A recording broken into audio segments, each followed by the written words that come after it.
மத்திய கிழக்கு என்பது எண்ணெய், மதம், அரசியல் இவை மூன்றும் கலந்து எப்போதும் பதற்றத்தில் இருக்கும் ஓர் நிலப்பரப்பாகும். இப்போது இஸ்ரேல் நேரடியாகவே ஈரானை வம்புக்கு இழுத்து நிலைமையை இன்னும் மோசமாக்கியுள்ளது. இந்த இரு நாடுகளுக்கும் இடையிலான பதற்றம் நம்மிலிருந்து 1000 கிலோமீட்டர்கள் தூரத்தில் நிகழ்ந்தாலும் அதற்கான அதிர்வுகள் இங்கே இலங்கையில் நம்மை உருக்குலைக்கக்கூடியன. முதலில் எண்ணெய். இஸ்ரேல் ஈரான் மோதல் காரணமாக சர்வதேச எண்ணெய் விலை உயரும் சாத்தியப்பாடு உள்ளது. பசுமை நாடான நமது தேசம் எண்ணெய் இறக்குமதி செய்ய வேண்டிய நிலையில் விலையேற்பு நமது பொருளாதாரத்தில் நேரடியாக தாக்கம் செலுத்தும். எண்ணெய் விலையை பொறுத்து கப்பல் மற்றும் விமான போக்குவரத்து கட்டணங்களும் உயரும். இது இறக்குமதிகளில் தாமதம் மற்றும் இறக்குமதி செய்யப்படும் உணவுப் பொருட்கள், மருந்துகள், அத்தியாவசியங்கள் அனைத்திற்கும் விலை உயர்வு போன்ற சிக்கல்களை உருவாக்கும். இதனால் பணவீக்கம் அதிகரித்து வாழ்க்கை செலவில் நேரடி தாக்கம் செலுத்தும். இம்மோதலால் ஏற்படும் அடுத்த பாதிப்பு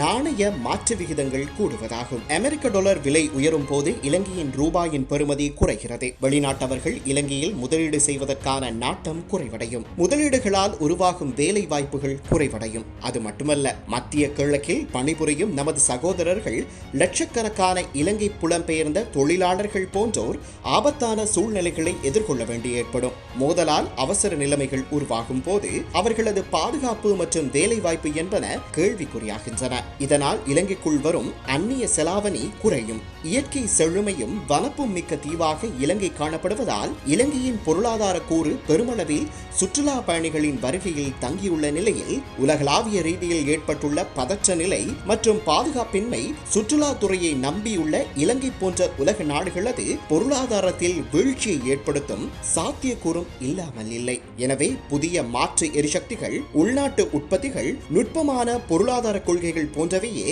நமக்கு சிறந்ததொரு எதிர்காலத்தை உருவாக்கும். இந்நிலையில் இலங்கை அரசாங்கம் ஊழல் ஒழிப்பு, சமத்துவ சமுதாயத்தை உருவாக்கும் நோக்கங்களோடு சேர்த்து நிலைபேறான பொருளாதார ஸ்திரத்தன்மையை கட்டியெழுப்புவதற்கு ஏதுவான குறுகிய கால, இடைக்கால, நீண்டகால திட்டங்களை வகுக்க வேண்டிய கட்டாயத்தில் உள்ளது.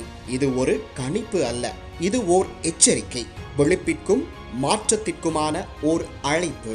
இலங்கை அரசாங்கம் சர்வதேச ராஜதந்திர நகர்வுகள் ஊடாக போரை புறந்தள்ளி பேச்சுவார்த்தை மூலம் சிக்கலான விடயங்களை தீர்த்து கொள்ள சர்வதேச தளங்களில் வலியுறுத்தும் என்ற எதிர்பார்ப்போடு அடுத்த தொடரில் சந்திப்போம்.